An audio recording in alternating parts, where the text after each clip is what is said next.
Sound in movies plays an important role. It makes people feel and perceive images on screen in specific ways. Turner. He's right! Still rooting for you, mate. And lots of editing goes into creating the sound. Foley plays a huge part in all movies, specifically Disney films, such as Pirates of the Caribbean, Brave, and WALL-E. Foley sounds are sounds that are produced specifically for a film.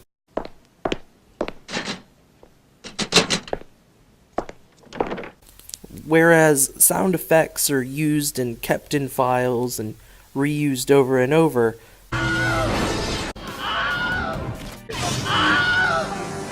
Foley sounds are created for a specific purpose of making a film feel more genuine. Foley sounds have changed across the years. It started with The Jazz Singer, the first film to have synchronized sound and image on screen.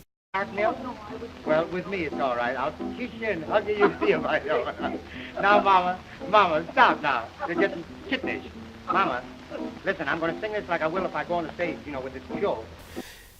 It was because microphones weren't as good at picking up voices or sound in general, so things had to be re-recorded.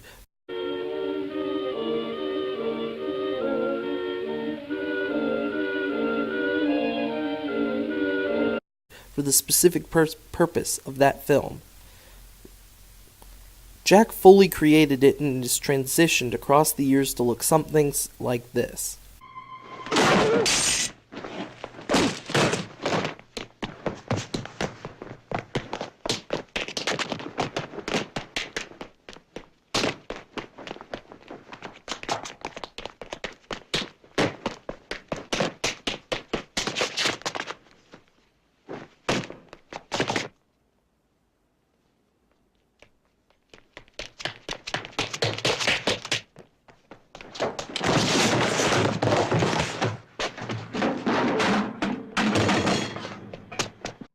Pirates of the Caribbean uses many Foley sounds and musical choices that help set the entire theme and mood of the film.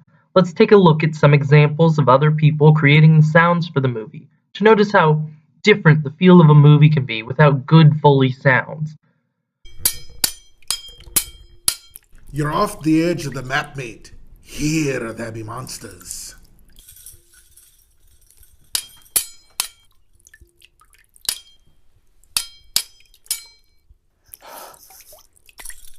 You can't beat me, Jack.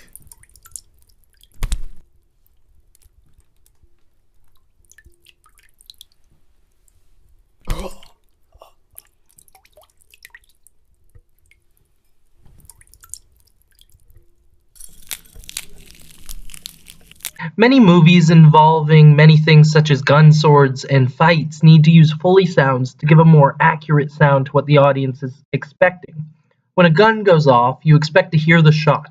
When a sword is drawn, you expect to hear the scraping metal of a holster.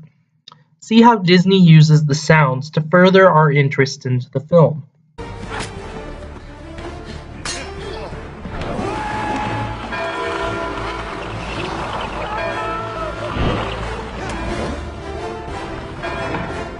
Why, your leave, Mr. Norrington.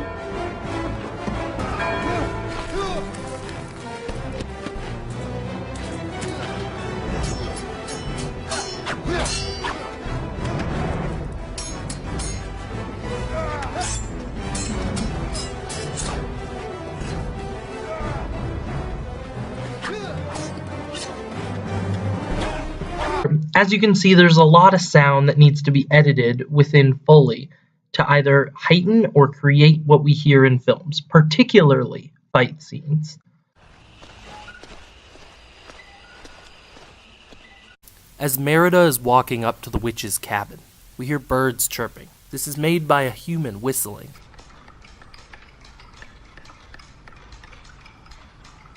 Then, as Merida moves through the cabin, we hear a clock ticking. This is made by wooden spoons hitting together. Look around. You holler if you see anything you like. Everything is half off.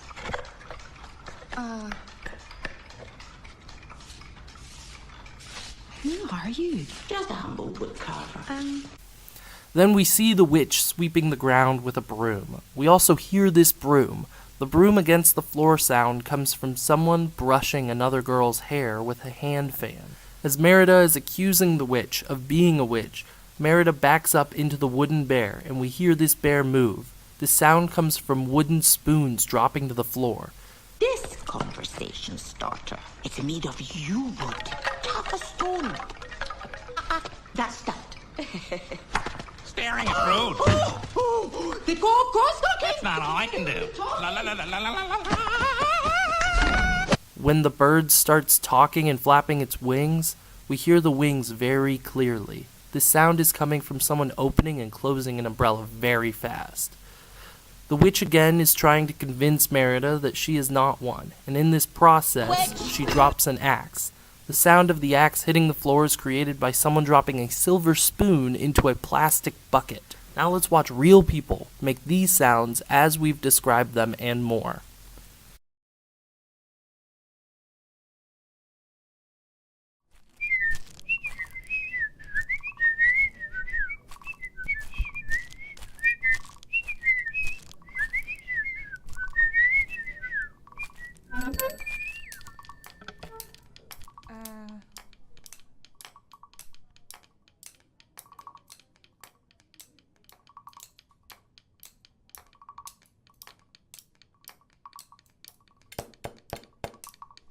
Kijk gerust rond.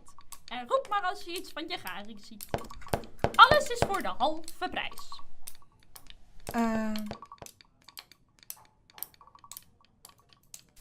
Wie bent u? Oh, gewoon een houtsnijder. Ik begrijp het niet. Zie je iets daar, Wens? Zo'n ouder kunstwerk geeft kleur aan elke kale kasteelzaal. Maar de dwaallichtjes...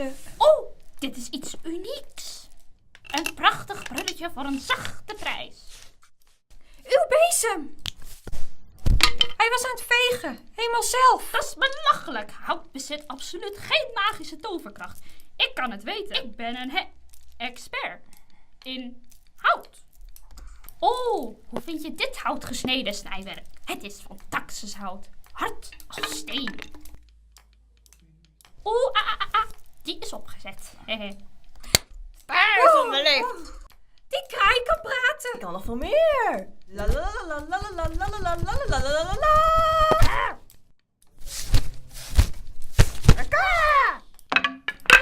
U bent een heks. Houtsnijder. Daarom voerden die lichtjes me hier naartoe. Houtsnijder. U kunt me helpen. Houtsnijder. Weet u, het gaat om mijn moeder. Ik ben geen heks. Te veel ontevreden klanten. Als je niet komt om een beeldje te kopen, eruit. Nee. Sound design for WALL-E was very challenging for the design team because there was very little dialogue, so each beep and boop that WALL-E and Eve made had to mean something. The design team used Foley sounds to give WALL-E, Eve, and even the cockroach personalities that helped the viewers connect with them.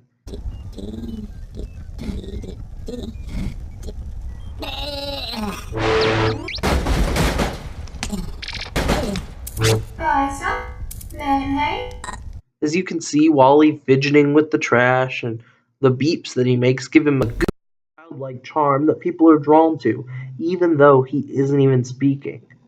This is Ben Burt, who was the character voice designer, sound re-recording mixer, and supervising sound editor for the movie WALL-E, talking about how he made the sounds for Eve's laser gun using Foley sounds. I wanted to create a sound for Eve's laser gun in her arm. And I discovered years ago that if you strike a slinky-like spring with any object, you don't just get a clunk on the pickup mic or a ping, you get a pew. That happens because the high frequencies travel faster than the low frequencies. So if you listen to the sound far away down the wire, the high frequencies get there first, and then the sort of mid frequencies and the low frequencies. So you get... It's a laser gun.